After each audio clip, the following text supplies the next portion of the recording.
c'est la Minute Pia Pia. Hello, bonjour, bonjour, splendide, lumineuse, si belle, si puissante créature céleste. Quel bonheur de me retrouver avec vous. C'est la Minute Pia Pia, c'est Félicité, je suis ravie d'être là. Comment allez-vous? Est-ce que vous avez utilisé cette prière que j'ai laissée en petit cadeau sur la dernière vidéo? Parce que si vous l'avez fait, je serais curieuse de voir ce que ça a fait pour vous. En ce qui me concerne, ça a fait un changement énorme. Je ne peux pas raconter des détails de ma vie privée parce que ça concerne d'autres membres de ma famille ou de mon entourage, mais les choses ont pris un tournant complètement différent de ce qu'il était une semaine avant. Je me trouve maintenant dans un état d'espèce de silence et de paix intérieure qui a fait qu'hier j'ai passé une journée qui a commencé par 3 heures de méditation de silence absolu. J'en avais déjà parlé dans une vidéo il y a longtemps et je reprends ce sujet parce que je trouve que c'est vraiment intéressant. C'est une méditation extrêmement puissante si vous arrivez à la faire. C'est vous asseoir, mais alors il faut s'asseoir dans le noir. Le noir. Ou alors vous mettez un bandeau, vous voyez. Mettez-vous au chaud parce que vous risquez d'avoir froid quand les énergies circulent. Et vous allez juste rester comme ça pendant 3 heures. Alors on n'est pas allongé, sinon on risque de s'endormir. On est assis confortablement, mais il faut être quand même le dos droit. La tête légèrement rentrée comme ça. Et c'est tout. Et on ne fait que respirer. Il y a plein de choses qui vont vous passer par la tête. Laissez-les passer. Et à chaque fois que, comme d'habitude, quelque chose vient de ça, vous dites merci. Au bout d'un moment, vous n'allez même plus dire merci ni rien. Vous allez vous sentir complètement transporté ailleurs. C'est ce qui se passe en fait. Au bout quand le réveil sonne au bout des 3 heures, en général, on est surpris parce qu'on est complètement ailleurs. Si vous suivez bien la chose, vous allez vous trouver transporté. Pourquoi? Parce qu'avant de commencer, c'est ce que j'ai oublié de vous dire, voilà Félicité, où avais-je donc la tête? La chose qu'il faut commencer quand même avant, c'est de poser la question, poser votre intention. Par exemple, j'aimerais savoir où me rendre dans les prochains mois. J'aimerais savoir quelle décision prendre par rapport à ça. J'aimerais avoir une idée de ce que va être mon futur dans la prochaine année. Justement, vers où diriger ma conscience. Vous voyez ce que je veux dire? C'est-à-dire que vous allez demander des indications particulières pour savoir où vous allez déverser votre énergie et votre conscience. Et quand vous allez rentrer dans ce silence, d'abord, il va y avoir du bruit. C'est la première chose. Nous sommes comme ça, les humains, ça travaille tout le temps dans la tête. Et en laissant travailler, mais en disant chaque fois merci, merci. Alors, on voit des événements qu'on a eu dans la semaine, peut-être des moments où j'aurais dû dire ça, ou un tel, pourquoi il m'a dit ça, merci. Des trucs de son enfance, merci. Une chanson qui nous trotte dans la tête, merci. Vous voyez ce que je veux dire? Vous voyez le processus. Et au fur et à mesure, il va y avoir une période où il n'y aura plus grand chose qu'on entend. Donc, c'est souvent là que le nez il se met à gratter. On se demande si on n'a pas envie d'aller aux toilettes. Est-ce que j'ai soif? J'ai la gorge qui machine. Merci, merci. Tout ça, c'est encore l'ego qui essaye de dire qu'est-ce que tu es en train de faire? Oula, tu es en train de me lâcher, faut pas, je suis là, je suis là. Et vous allez ensuite arriver dans un espace qui est presque du vide, où vous ne pensez plus à rien. Mais comme vous réalisez que vous ne pensez plus à rien, vous vous mettez à penser, tiens, c'est marrant, je ne pense plus à rien. Donc vous pensez à quelque chose. Alors, merci. Et continuez à respirer, continuez à être dans ce silence. Et tout d'un coup, vous allez commencer à penser à des trucs, mais qui ne sont pas les choses habituelles auxquelles vous pensez. Vous allez peut-être avoir des visions. Vous allez peut-être vous voir dans une pièce que vous ne connaissez pas, avec des gens que vous ne connaissez pas. Vous allez peut-être voir des couleurs, entendre des choses, sentir des odeurs. Merci, on continue. Ne vous arrêtez pas. J'en parle tout à l'heure. Continuez, continuez. À un moment donné, vous allez arriver à un stade où vous n'allez plus sentir votre corps. Si vous faites les choses correctement, si vous continuez à dire merci. Vous n'allez plus sentir les contours de votre corps. Vous allez être comme dilué, mais très bien. Continuez. C'est dans ce stade-là que petit à petit va s'installer l'énergie que vous appeliez, celle que vous souhaitiez voir manifester. Vous allez avoir peut-être des visions, voir des trucs. Alors, je vais vous dire une petite chose. Dès qu'on prend conscience qu'on est dans une vision, la vision, elle s'efface. Parce que nous, en tant qu'humains, vision, ça veut dire les yeux. Donc, quand on entre dans cet espace de vision, on va essayer d'interpréter ce qu'on voit. Et à partir de ce moment-là, on utilise notre conscience de notre corps et non plus la conscience de notre âme divine, de la magnifique créature céleste que nous sommes. Et c'est là qu'est le problème. Et c'est là que la vision s'en va. Donc là où il faut comprendre les choses, c'est que la vision n'est pas la vision de vos yeux. Vous n'utilisez pas les yeux, vous utilisez la glande pinéale. C'est la vision, en fait, elle est dans le ressenti. Plus vous allez ressentir la situation, plus vous allez vous sentir dans la situation. Donc vous ne serez pas en train d'avoir une vision. Par exemple, quand je suis en train de me filmer comme ça, j'ai pas une vision de ce que je fais. Je fais. Et c'est après qu'on se rend compte qu'on a regardé ce qu'on fait. Mais on le fait. C'est un peu ça, les visions intérieures. Vous n'êtes pas en train de vous dire, tiens, je regarde, il y a 6 livres posés là ou je sais pas quoi. Ça fait partie de l'endroit où vous êtes par rapport à l'action que vous êtes en train d'accomplir. C'est exactement la même chose pour une vision de caractère mystique ou spirituel. J'espère que vous comprenez, parce que c'est là que c'est très particulier quand les gens veulent se lancer dans ce genre de voyage et commencer à avoir des indications et des visions, ils veulent voir. N'utilisez pas vos yeux. Il ne s'agit pas de fonctionner comme si on avait des yeux.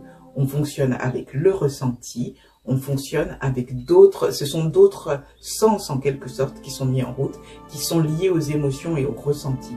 Et c'est ça qui va bâtir la scène autour de ce que vous devez percevoir. Parce qu'en fait, en matière de vision, en matière de projection du futur, ce ne sont que des projections vibratoires, donc qui se traduisent au niveau du corps par des émotions qui vont être émises. Ce sont celles que le corps va recevoir, ce sont celles que vous allez enregistrer et c'est comme ça que votre conscience par la suite aura un GPS. Le GPS sera émotionnel, c'est par rapport à votre état émotionnel, donc vibratoire, qu'elle pourra dire, eh ben, on s'approche du but. Et plus vous vous sentirez pas bien et mal, plus vous êtes en train de vous éloigner du but vers lequel vous tendez. Plus vous allez vous sentir mieux et détendu, plus vous allez approcher du but vers lequel vous tendez. Est-ce que ça vous paraît bien? Donc là, moi, au bout de 3 heures, il y avait le bavardage intérieur, c'était complètement tu. Mais surtout, ce que j'ai aimé, c'est que toutes mes projections futures, parce que je suis, comme je vous l'ai expliqué, à la croisée des chemins, j'ai beaucoup de décisions à prendre sur des choses de mon futur, tout ça s'est arrêté. Et je n'ai pas pris la décision de ne plus m'intéresser à ça, c'est juste que mon cerveau a cessé de s'intéresser à ça et ne s'est intéressé qu'à l'instant présent ou disons les quelques minutes qu'elle est découlée de l'instant présent, puisque la chose que je suis allée faire, c'est des courses pour manger. Voilà, et encore, j'ai pas fait des courses pour manger sur toute la semaine comme j'aurais fait d'habitude. J'ai pris des courses pour manger pour juste ce soir-là, parce que j'avais envie de me faire un petit plaisir gustatif. Et ce qui est amusant, c'est quand je suis rentrée chez moi, je me suis rendu compte que j'avais pas faim. Et dans les plaisirs qu'il y avait, il y avait un jus de fruits. C'est ce que j'ai pris pour la soirée. Avec plein de glaçons. Voilà, parce que j'aime ça. Parce que je le vaux bien. Mais ce qui m'a le plus marqué, et c'est ce que je veux partager avec vous, c'est cette tranquillité qui s'est installée. C'est cette paix qui s'est installée, qui m'a permis de profiter vraiment de l'instant présent. Ça s'est traduit ensuite dans les rêves que j'ai faits. J'ai fait des rêves qui n'étaient pas drôles, où j'étais avec un homme qui...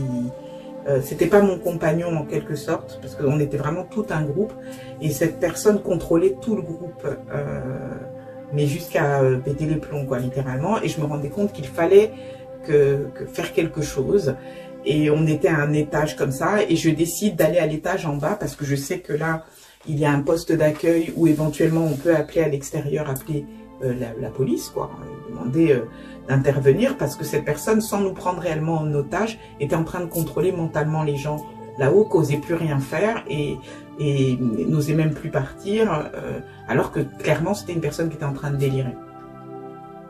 Et je descends, je croise là une dame que je connais déjà, je lui explique qu'il faut appeler la police et je la sens un peu sur ses gardes. Comme souvent ça arrive, hein, il y a des gens, ils aiment pas trop se mêler quand il y a des trucs comme ça.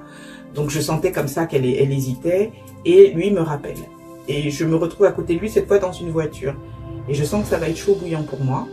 Et c'est là que j'ai vu la différence de ce qu'a apporté cette méditation. C'est que je me retrouve avec lui et au lieu d'avoir peur, je suis très tranquille et je me dis tout va bien se passer pour moi. Tout va bien se passer. Quoi qu'il arrive, tout va bien se passer. Oui, il sait que j'ai fait appeler les secours, mais il ne me fera rien. Et effectivement, il ne me fait rien dans le rêve. Et au contraire, il me parle avec beaucoup de respect et un peu de peur. Parce qu'il sent que c'est terminé. Enfin, voilà. En tout cas, moi, je n'ai plus peur. Et je pense que c'était un message de mon être qui me disait que pendant une grande partie, quand je suis arrivée comme ça à la croisée des chemins, j'ai été contrôlée par mon ego, en fait, par l'être qui dépend ici de sa physicalité. Donc des informations, de ce que les gens vous disent, tu sais, ça c'est pas évident, comment tu vas faire ci, comment tu vas faire ça. Enfin, en fait, tout d'un coup, tout ça était venu envahir ma vie et il n'y avait plus la présence, la douce, magnifique, paisible présence divine qui vous dit tout simplement, tout va bien se passer. Tu as déjà gagné, tout va bien se passer. Et je me suis réveillée donc ce matin-là, c'est-à-dire ce matin, très calme. Il y avait juste une zone ici qui était lourde. Mais lourde, elle contenait beaucoup d'angoisse. Et je ne comprenais pas puisque je venais de me libérer beaucoup de choses. Alors ce que j'ai fait, et ça c'est la deuxième partie de ce qu'on peut faire en méditation, c'est quand vous avez une zone comme ça, je suis rentrée dans cette zone. C'est-à-dire au lieu de me dire mais je vais faire un exercice pour éliminer la mémoire, non, j'ai fermé les yeux et j'ai décidé d'entrer dans cette zone, de ressentir clairement cette espèce d'angoisse. J'ai dit ok, t'es là, allons-y. Je vais te ressentir, je vais pas avoir peur de te ressentir puisque tout doit bien se passer. Vous comprenez comme vous êtes en train de comprendre. Hein. Donc à partir de ce moment-là, ce qui est bizarre, c'est quand j'ai décidé d'entrer comme ça et de dire tout va bien se passer, l'angoisse s'est dissipée complètement. Et j'ai compris donc que dans mon rêve, cette personne qui est représentée par cet homme qui prenait le contrôle de tout, que j'avais traduit le matin comme étant mon ego, était effectivement encore cette pointe d'angoisse qui restait là. Et que la phrase qu'il faudra que je continue à dire à chaque fois, c'est « mais tout va bien se passer, j'ai gagné ». Voilà, donc vous voyez le résultat d'une méditation suite au travail avec la prière de Thoth, qui est une prière qui permet de réveiller la lumière dans votre vie et d'éloigner toutes les forces d'obscurité, notamment les forces qui vous maintiennent prisonnière de votre existence, des choix que vous faites ou des choix involontaires. C'est une prière qui vous permet vraiment de retrouver votre liberté intérieure, de redevenir la personne que vous êtes, mais en toute tranquillité, je dirais. C'est vraiment quelque chose d'apaisant. Et pour moi, et je finirai par là, le véritable témoignage, c'est mon chat. Comme d'habitude, mon pauvre petit cobaye, qui, suite à ça, déjà hier, est venu sur mes genoux d'une façon différente de d'habitude. C'est-à-dire que d'habitude, elle vient, elle joue un peu, elle finit par s'énerver, mordre, comme un chat, quoi. Et là, c'était pas ça. Elle me faisait plein de bisous, ce qu'elle fait pas d'habitude. Ce qui veut dire que l'énergie qui était tellement paisible, je pense, que elle aussi, j'ai pu la soulager de ça. Parce que les chats aussi sont des gardiens de l'obscurité, dans le sens où un chat est là, d'abord eux ils voient les esprits et souvent ils sont là pour absorber la négativité qui vous entoure et ensuite ils peuvent la relâcher. Et c'est pour ça qu'ils dorment beaucoup dans leur sommeil, ils relâchent beaucoup de la négativité qu'ils ont absorbée. Et là, c'est comme s'il n'y avait rien, il n'y avait pas de travail. Donc elle s'est mise là et elle faisait des câlins et elle était toute heureuse, elle était toute souriante. C'était très intéressant à constater. Et ça a continué comme ça encore aujourd'hui. Là, elle est à côté de moi. C'est d'habitude un chat qui ronfle très fort. Elle ronfle pas du tout. Elle est en train de dormir. Il y a quelque chose qui a été transformé. Une dernière chose quand même, je l'ai déjà expliqué, c'est les noms qu'on prononce. Alors j'avais dit, et c'est une erreur, j'avais dit sont les évocations des états divins Ça n'est pas ça. On dit les 7 seigneurs des 7 chambres. On a vu les chakras, hein, donc vous comprenez, vous avez quand même fait le parallèle entre les 7 chambres et les 7 chakras. Ce sont pas des seigneurs, mais ce sont des sons. Les sons Huertal, Kentanas, Quietal, etc. Ce sont des sons qui ont une vibration particulière. Cette vibration est liée donc à ces 7 chambres et qui permettent de faire pénétrer la lumière et d'appeler la lumière. Là où il y a un blocage, là où l'énergie est bloquée, ça va appeler la lumière. Et là où il y a eu un trafic, c'est-à-dire où si quelqu'un à l'extérieur a essayé d'exercer une influence spirituelle, ésotérique sur vous, ça va tout de suite couper ça. Parce que ça se fait, c'est caché, et ces noms-là vont mettre en lumière.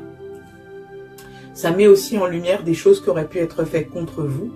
Donc vous pouvez aussi, déjà comme c'était déjà le cas avec la Kundalini, commencer à voir les gens autour de vous différemment. Vous commencez à voir leur vérité. Vous commencez à lire leurs émotions. Parce que déjà, je vous avais dit que pour moi, les masques étaient tombés. Mais ce qui a été intéressant avec la récitation de ces noms, ça a été que j'ai pu lire aussi les émotions bonnes. Parce que j'avais un très bon filtre pour les émotions mauvaises. C'est quelqu'un qui a des états de rage ou de colère qui cache. Hein. Je sentais ça violemment. Là, j'ai senti aussi les gens qui étaient tristes. Il y a des gens qui étaient très tristes pour moi dernièrement. Et je sentais vraiment leur tristesse, etc. Et je suis allée les rassurer. Moi, ça va. Donc, il n'y a pas du tout de quoi être triste. Des gens qui étaient tristes pour eux. Parce que je vais partir de là où je suis. Donc, il y a des gens qui étaient tristes pour eux-mêmes en se disant, ben voilà, qu'est-ce qui va m'arriver? C'est pas égoïste, hein, c'est franc de penser comme ça. Et j'apprécie toujours la franchise et l'honnêteté. Hein. Donc, ça a été une semaine extrêmement intéressante qui s'est finie d'une façon fantastique. Je suis là, je parle avec vous. Je vous invite vraiment à regarder cette prière. Alors, ça n'est pas une vraie prière. Hein. Vous vous mettez dans l'obscurité, hein, un peu comme pour la méditation de 3 heures. Vous créez un cercle autour de vous. Vous pouvez le créer avec une craie. Vous pouvez le créer mentalement. Vous pouvez mettre du tissu ou je sais pas quoi. Vous asseyez au centre du cercle. Il faut être dans l'obscurité normalement, vous allumez une petite lumière et vous tendez les bras en haut, vous appelez la lumière, donc vous voyez la prière, hein. La lumière va venir et ces 7 noms que vous allez prononcer, ces 7 vibrations, ce sont celles qui vont permettre de dégager l'obscurité partout, dans tous les aspects de votre existence. Et si quelqu'un dans votre entourage vous paraît prisonnier aussi de situations qui vous semblent obscures, vous pouvez faire la même chose, c'est-à-dire vous créez un cercle lumière, vous vous mettez dedans, vous imaginez que la personne est avec vous, hein, et même chose, vous prononcez cette fois les 7 noms pour cette personne, vers elle. Et voilà, et c'est tout.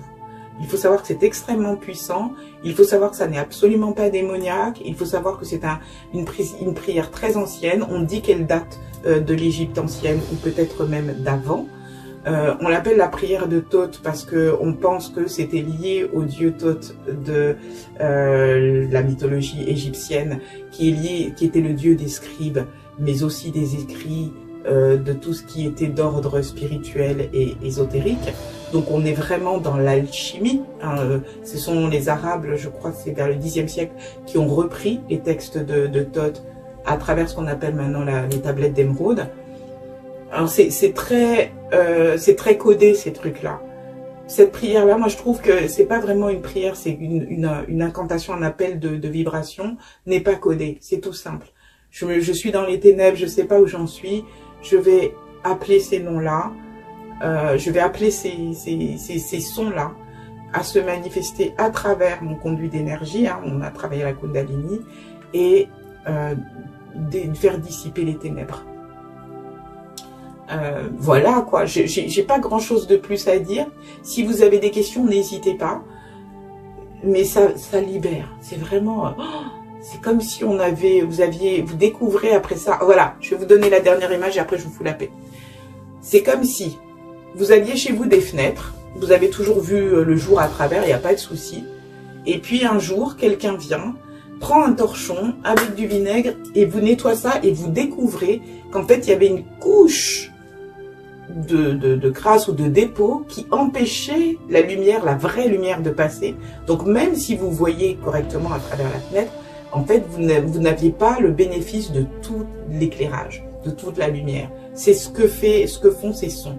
Ces sons-là vont permettre de faire pénétrer dans votre vie la lumière d'une façon beaucoup plus radicale, beaucoup plus efficace pour vous sortir d'une forme de, j'essaie de prison mentale dans laquelle on a pu vous enfermer pour vous limiter physiquement, mentalement, spirituellement, à travers votre chemin de vie.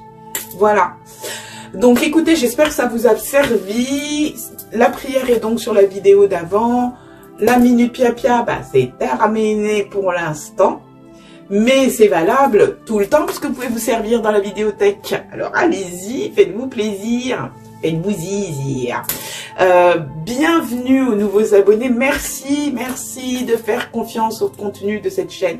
Ça me donne, à chaque fois que je me dis, mais peut-être que j'ai plus grand chose à dire, je ne sais pas, parce que j'ai pas envie de forcer les choses.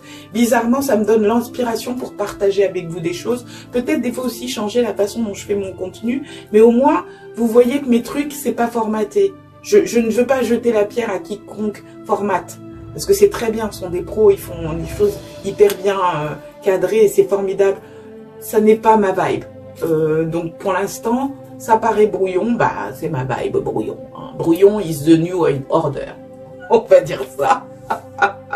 Oh, il y en a qui vont trouver une autre signification derrière. Il y a mon ange qui m'a dit, new order, attention. Mais s'il y a peut-être du vrai là-dedans. On se comprend, vous et moi, hein, on se comprend. Alors, prenez bien soin de vous. Prenez soin des gens que vous aimez, s'il vous plaît. Les gens qui vous causent des problèmes, les gens que vous n'aimez pas, balayez du revers pour les envoyer vers l'éternel. Ça n'est pas votre problème. Concentrez-vous sur ce que vous voulez. Si on vous tape là-bas pour vous empêcher de faire quelque chose, tournez l'autre joue, non pas pour recevoir une autre baffe, mais pour regarder de l'autre côté, regardez vers ce qui vous intéresse. Regardez ce que vous voulez. Là, l'énergie, la matérialisation, la réalisation va là où va votre conscience. Si votre conscience s'attarde sur les problèmes, c'est ça qui va s'installer, faire racine, faire des fruits, faire des petits pour l'éternité, pour vous et votre descendance, vous ne voulez pas de ça. Donc, ça ne veut pas dire qu'il ne faut pas régler le problème. Mais c'est intéressant de régler le problème en partant de voilà ce que je veux. Pas la façon dont je vais m'y prendre. Voilà ce que je veux. Exemple, je veux changer de maison, vivre dans un nouveau truc. Moi, pendant un moment, je me suis attardée sur le problème, mais je n'arrive pas à trouver de logement. C'est pas ça mon problème. Mon truc, c'est je veux un logement. Vous voyez la différence?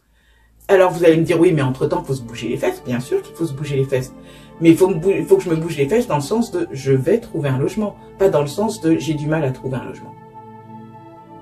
Est-ce que ça... Vous voyez le truc? Parce que je vous en dirai plus après. C'est quelque chose de phénoménal et ça dégage des voies. Ensuite, une fois que vous avez fait ça, si vous avez fait les 3 heures et que vous avez libéré le mental, une fois que vous avez dit ce que vous voulez, vous passez à autre chose. Vous vous intéressez plus à ce qui se passe. J'ai passé commande. Je passe à autre chose. C'était la chose qui me faisait tourner en rond ces derniers temps, c'est que j'arrivais plus à me détacher du résultat. Donc voilà, je vous souhaite le meilleur. On se retrouve bientôt. Merci.